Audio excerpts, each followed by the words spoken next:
Imagine que tu puisses rester ferme face à n'importe quelle tempête, peu importe son intensité. Dans cette vidéo, tu vas découvrir 12 enseignements millénaires du bouddhisme qui t'aideront à transformer ta souffrance en résilience et en sagesse. Tu apprendras à accepter l'impermanence, à cultiver la compassion et l'équilibre mental et à te connecter à un but profond qui t'oriente vers l'avant. Chaque principe t'offre une clé puissante pour affronter l'adversité avec clarté, force et sérénité intérieure. Prépare-toi à changer ta perspective et à développer une stabilité inébranlable. Es-tu prêt à découvrir ces secrets capables de transformer ta vie?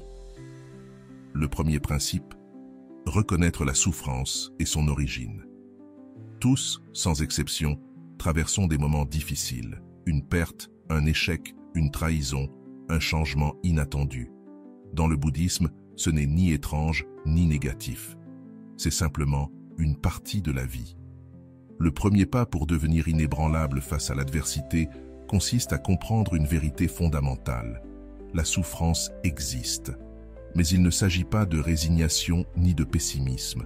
Au contraire, quand nous cessons de lutter contre cette réalité et que nous la regardons en face, nous cessons d'être des victimes. Bouddha l'a expliqué clairement. La vie inclut la souffrance, non pas parce qu'elle est cruelle, mais parce que tout change. Ce que tu aimes aujourd'hui peut disparaître demain. Ce qui te procure de la joie peut un jour être source de douleur. Mais la clé est là. La souffrance a une cause, et cette cause ne vient pas de l'extérieur, mais de nous. Ce n'est pas ce qui arrive qui nous détruit, c'est notre attachement, notre désir que les choses soient différentes, notre résistance au changement. Quand tu acceptes ce qui est, la douleur se réduit.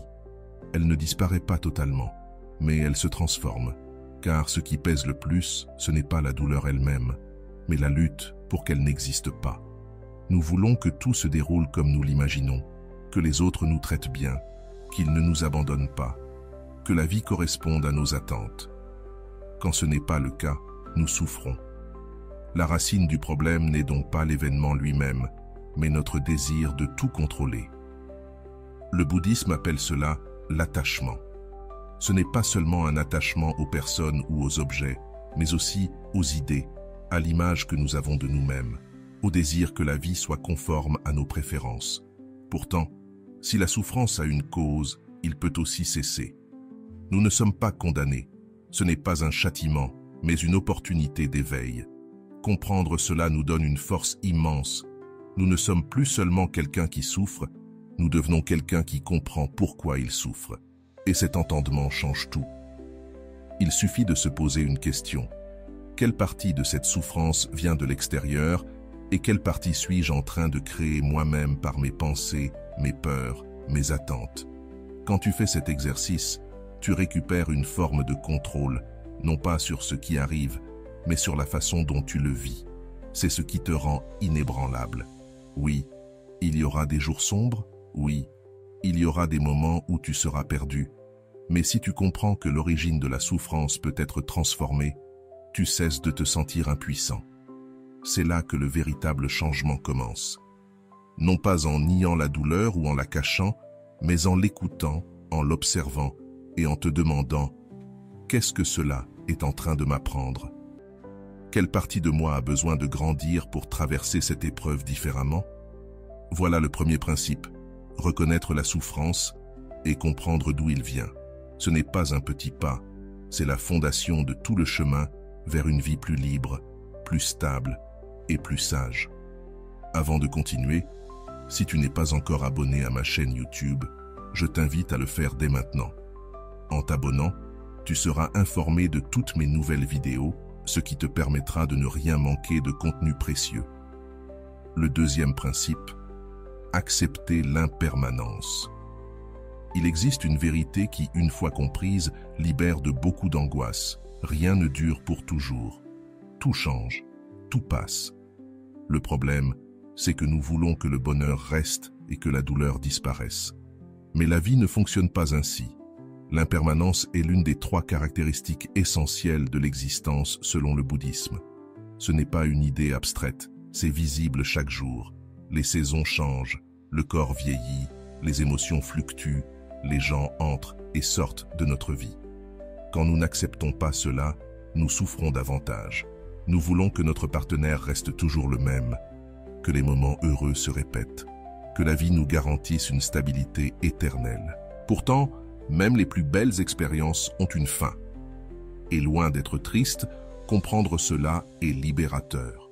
Accepter l'impermanence ne signifie pas devenir froid ou indifférent, mais vivre avec plus d'intensité et de conscience, car nous savons que tout est temporaire. Chaque étreinte, chaque conversation, chaque sourire, même chaque larme, prend une valeur unique, car nous savons que tout passe. Cela nous aide aussi à traverser les épreuves, car aucun problème n'est éternel, aucune douleur n'est définitive. Le chaos se transforme comme les saisons. Si tu cesses de nourrir ta résistance, la souffrance finit par se dissoudre. Le grand problème est que nous vivons comme si tout devait durer éternellement. Nous remettons à demain ce qui compte, nous nous accrochons aux personnes, aux choses, aux situations. Et quand elles changent, nous souffrons encore plus. Pourquoi? Parce que nous refusons de lâcher prise. Mais l'acceptation de l'impermanence apporte de la flexibilité, et cette flexibilité devient une force, comme le bambou qui se plie mais ne se brise pas. Apprendre à couler avec les changements ne te rend pas faible, mais sage. Tu cesses de lutter contre le courant et tu apprends à naviguer avec intelligence. Cela s'applique aussi à toi-même. Tu n'es plus la même personne qu'il y a 5 ans, ni même qu'hier. Tes idées, tes émotions, tes priorités changent. Comprendre cela te permet de te juger moins durement et de laisser de l'espace à ton évolution. Et naturellement, tu accordes la même compréhension aux autres. Nous souffrons souvent parce que nous voulons que les gens restent les mêmes. Mais en réalité, nous sommes tous en chemin, tout en apprenant. Accepter l'impermanence, c'est reconnaître que nous sommes en constante transformation. Ce principe ouvre aussi la porte à la compassion. Il nous permet de vivre plus légèrement, de lâcher ce qui ne nous sert plus, d'accueillir ce qui vient avec confiance. Car quoi que tu vives aujourd'hui, cela aussi passera. Le bonheur comme la douleur, la joie comme la tristesse. Accepter l'impermanence, ce n'est pas se résigner, mais avoir le courage de regarder la réalité en face et d'y trouver la paix, même au milieu du mouvement. Le troisième principe, cultiver la compassion et la bonté aimante. Lorsque nous traversons des épreuves, notre premier réflexe est souvent de nous fermer. Nous construisons des murs, nous nous protégeons, nous nous endurcissons, parfois même contre nous-mêmes. Mais le bouddhisme nous invite à faire le contraire, à ouvrir notre cœur, non pas pour nous affaiblir, mais pour nous renforcer de l'intérieur. La compassion n'est pas de la pitié, c'est une force qui naît lorsque tu reconnais la souffrance, la tienne ou celle des autres, et que tu développes un désir sincère de l'apaiser. C'est regarder la douleur sans fuir, sans juger, sans détourner le regard. C'est être présent avec bienveillance, même quand tu n'as pas toutes les réponses. Et la compassion commence par toi-même. Tu ne peux pas offrir compréhension et soutien aux autres si tu ne te les accordes pas d'abord. Combien de fois t'es-tu parlé avec dureté? Combien de fois t'es-tu exigé d'être plus fort que tu ne l'étais, de tenir quand tu avais besoin de repos? La bonté aimante consiste à te traiter comme tu traiterais quelqu'un que tu aimes profondément. Non pas avec jugement, mais avec douceur. Te dire, c'est normal de ne pas aller bien. Je suis là pour moi. Je me donne la permission de ressentir, de me reposer, de me tromper, et à partir de là, de guérir. Quand tu apprends à te traiter avec cette amabilité, tu commences à voir les autres différemment. Parce que tu comprends que tous, absolument tous, luttent contre quelque chose. Même s'ils ne le disent pas, même s'ils ne le montrent pas, chacun porte des blessures, des peurs, des histoires. Et cette compréhension te rend plus humain, plus empathique, plus conscient. Mais attention, il ne s'agit pas de tout permettre ni de justifier le mal. C'est refuser d'ajouter de la haine à la haine.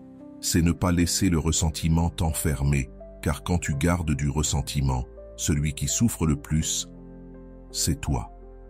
La compassion ne supprime pas les limites, elle les place avec respect et non avec rancune. En temps d'adversité, Cultiver la compassion fait de toi ton meilleur allié.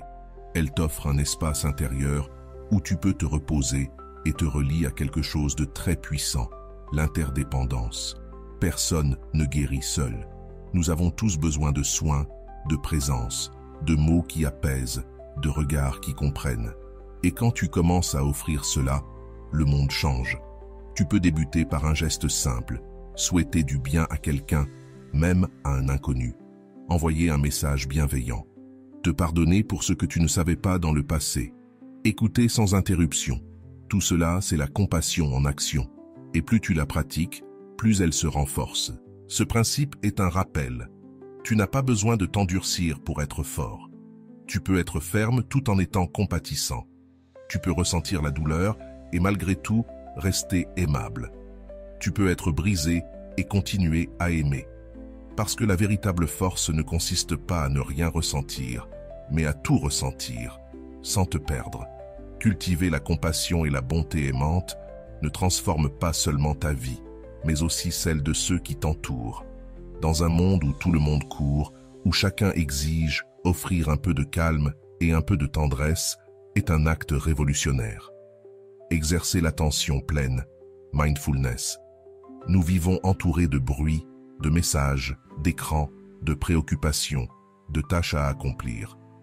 Et au milieu de tout cela, nous laissons filer l'essentiel, le moment présent.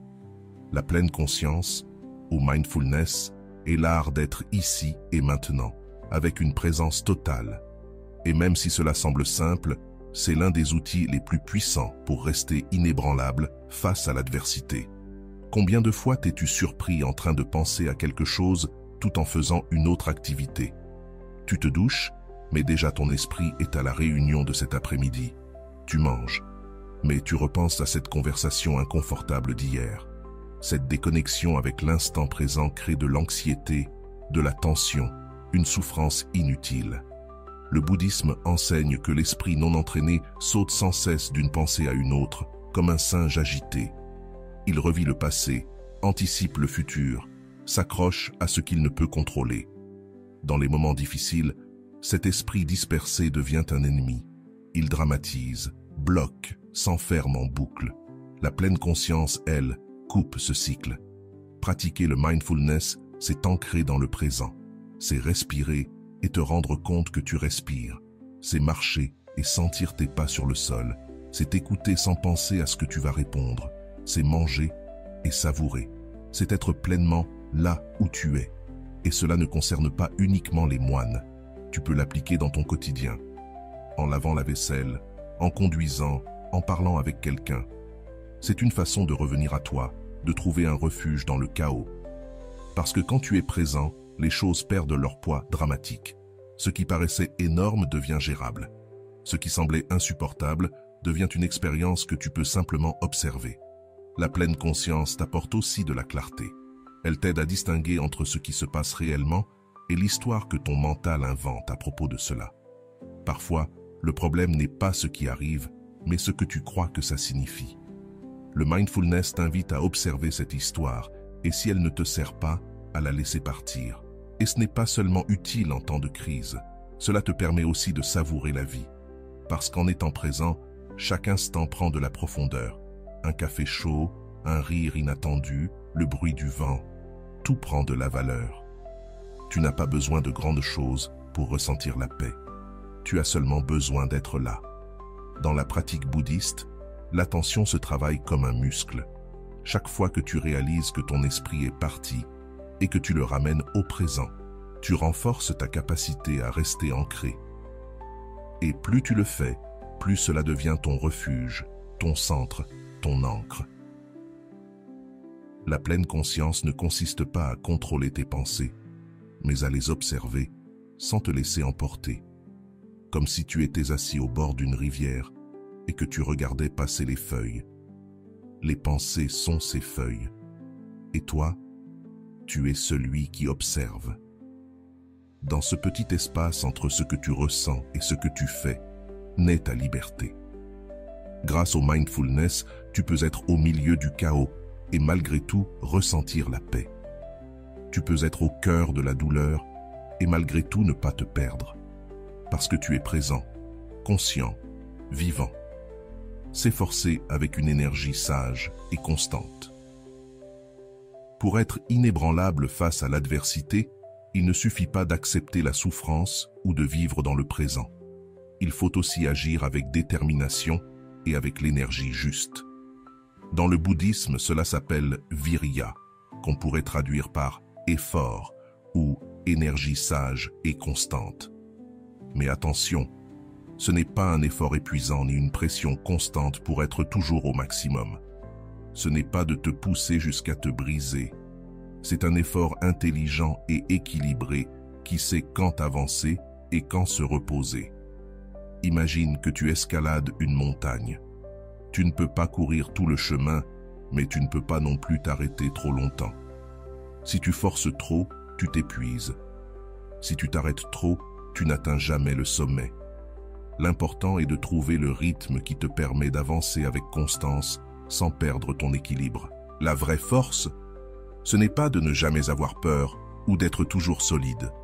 C'est de continuer malgré la peur. C'est de ne pas abandonner quand les choses se compliquent. Et c'est aussi de ne pas te juger si tu as besoin de souffler. L'énergie sage, c'est aussi savoir où diriger ta force. Trop souvent, nous gaspillons notre énergie dans des résistances inutiles, des inquiétudes vaines ou des conflits internes. La sagesse consiste à canaliser ton énergie vers ce qui construit et améliore ta vie et celle des autres. Et pour cela, il faut connaître tes limites, tes capacités et tes motivations. Pourquoi veux-tu continuer? Qu'est-ce qui te pousse à avancer? Quand ta motivation est claire, ton effort prend du sens. N'oublie pas, le chemin n'est pas linéaire. Il y aura des jours bons et des jours difficiles. Des moments où tu avanceras vite et d'autres où tu auras l'impression de stagner. C'est normal. L'énergie sage t'aide à garder le cap, à ne pas perdre ta direction. C'est aussi une énergie liée à la patience et à la persévérance. Le changement, la guérison, la croissance prennent du temps. Ce n'est pas du jour au lendemain. Mais avec une énergie constante et équilibrée, tout devient possible. Et il y a une clé. Apprendre à célébrer les petits progrès. Pas seulement la grande victoire, mais chaque pas, chaque petite avancée. Chaque jour où tu choisis de continuer malgré tout est une preuve de force. Enfin, l'effort sage implique d'accepter que tu ne contrôles pas toujours les résultats. Tu fais de ton mieux, mais la vie suit son cours. Accepter cela avec humilité t'allège de beaucoup de frustration. En résumé, s'efforcer avec une énergie sage et constante, c'est combiner la volonté et la lucidité. C'est agir avec force, mais sans perdre l'équilibre. C'est persévérer, mais sans sacrifier ta paix intérieure. C'est une force qui vient du cœur, guidée par l'intelligence. Et ce principe te rappelle que chaque pas compte dans ton chemin vers la stabilité intérieure. Maintenir la concentration méditative. Au milieu du chaos et de l'adversité, garder la concentration peut sembler impossible. La pensée se disperse, les émotions t'emportent, les préoccupations s'accumulent. Pourtant, le bouddhisme offre un outil puissant pour ancrer l'esprit, la concentration méditative ou samadhi. Et contrairement à ce que beaucoup croient, ce n'est pas réservé aux moines ou à ceux qui méditent des heures par jour. C'est une compétence que chacun peut entraîner et qui devient un refuge quand la tempête se lève. C'est cette capacité à diriger ton attention sur un point, une idée ou une sensation, sans laisser ton esprit s'échapper. Pourquoi est-ce si important pour rester inébranlable? Parce que lorsque tu parviens à te concentrer, tu réduis le bruit mental. Tu cesses d'être à la merci d'émotions et de pensées qui te déstabilisent. Tu crées un espace intérieur où tu peux observer ce qui se passe avec clarté, sans réagir de façon impulsive. Imagine que ton esprit est comme un miroir. Lorsqu'il est couvert de poussière, il ne reflète pas bien. Mais une fois nettoyé, tout devient clair. La concentration méditative, c'est cette purification intérieure. En la pratiquant, tu libères ton esprit, tu vois la réalité telle qu'elle est, sans filtre ni distorsion. De plus, la concentration est la base même d'autres piliers du bouddhisme, comme la sagesse et la compassion. Sans elle, il est difficile de cultiver ces qualités, car l'esprit reste dispersé, distrait, épuisé. Comment la pratiquer? Tu n'as pas besoin d'un endroit spécial ni de longues heures. Tu peux commencer simplement, t'asseoir quelques minutes, fermer les yeux et diriger ton attention sur ta respiration. Chaque fois que ton esprit s'évade, ramène-le doucement. Petit à petit, cet exercice devient une habitude solide. Et le plus beau, c'est que cette concentration ne sert pas uniquement à la méditation formelle. Elle s'invite aussi dans ta vie quotidienne, dans tes conversations, tes tâches, tes moments de stress. Cette capacité à rester attentif t'aide à répondre avec calme, à prendre de meilleures décisions et à ne pas te laisser emporter par le drame. Face à un problème, la concentration devient ton allié. Elle t'empêche de perdre le contrôle, t'aide à observer tes émotions sans t'y noyer et à agir avec plus de sagesse. Maintenir la concentration méditative, c'est en réalité créer un refuge intérieur, un lieu sûr où tu peux toujours revenir quand tout semble chaotique à l'extérieur. C'est ton ancre, ton abri, ta force silencieuse. Ce principe n'est pas un luxe, mais une nécessité pour rester solide face aux tempêtes de la vie. Car quand ton esprit est centré, rien ne peut te briser facilement. Vivre avec une intention éthique et morale. Pour rester fort face à l'adversité, comprendre la souffrance ou cultiver l'esprit ne suffit pas. Il est aussi essentiel de vivre avec un sens clair de l'éthique et de la moralité. Dans le bouddhisme, on appelle cela sila, vivre avec une conduite juste, avec des intentions qui ne nuisent ni aux autres ni à toi-même. Vivre éthiquement, ce n'est pas seulement suivre des règles rigides ou éviter les ennuis. C'est créer en toi un espace de paix et de cohérence qui te protège lorsque la vie devient difficile. Quand tes actions sont alignées avec tes valeurs profondes, ton esprit se calme, ton cœur s'apaise et tes décisions prennent plus de sens. Souviens-toi de ce que tu ressens lorsque tu fais quelque chose que tu sais être juste, même si c'est difficile. Ce sentiment d'intégrité nourrit ta force et ta confiance. À l'inverse, quand tu agis contre tes principes, même si personne ne le découvre, quelque chose se brise en toi et cela ajoute du poids à ton fardeau. Ce principe te rappelle aussi que chaque acte a des conséquences. Vivre avec éthique, ce n'est pas seulement éviter de nuire directement, c'est aussi choisir de vivre avec respect pour les autres, pour toi-même et pour le monde qui t'entoure. Cette conscience élargit ta vision et te relie à quelque chose de bien plus grand que tes problèmes personnels. Vivre avec intégrité renforce aussi l'estime de soi. Quand tu sais que tu agis avec honnêteté, compassion et respect, tu es plus confiant, moins vulnérable aux critiques ou aux remords. Cette sécurité intérieure devient un bouclier dans les épreuves. Bien sûr, personne n'est parfait. Vivre avec éthique ne signifie pas être impeccable. Nous faisons tous des erreurs. Mais l'essentiel est de garder l'attention juste, d'apprendre de nos fautes et d'avancer avec humilité. Cette attitude, en soi, est déjà une force. Quand ce principe s'unit aux autres, il crée une base solide pour affronter la vie. Car tu n'es pas seulement fort à l'intérieur, ta manière d'agir dans le monde reflète aussi cette force. Finalement, vivre avec une intention morale est un acte d'amour envers soi-même. C'est prendre soin de toi pour être présent et disponible pour les autres. Et lorsque tu fais cela, la vie prend un sens plus profond, rempli de clarté et de valeur. Transformer le karma négatif en sagesse. Le mot karma est souvent mal compris. Il ne s'agit pas d'un châtiment ni d'une condamnation, mais simplement de la loi de cause et d'effet. Chaque pensée, chaque parole, chaque acte génère une énergie qui revient vers toi d'une manière ou d'une autre. Comprendre cela est essentiel pour rester inébranlable. Quand nous faisons face à des épreuves, nous avons parfois l'impression que la vie est injuste. Mais nos choix passés, conscients ou non, influencent aussi ce que nous vivons. Ce n'est pas une invitation à la culpabilité, mais à la responsabilité.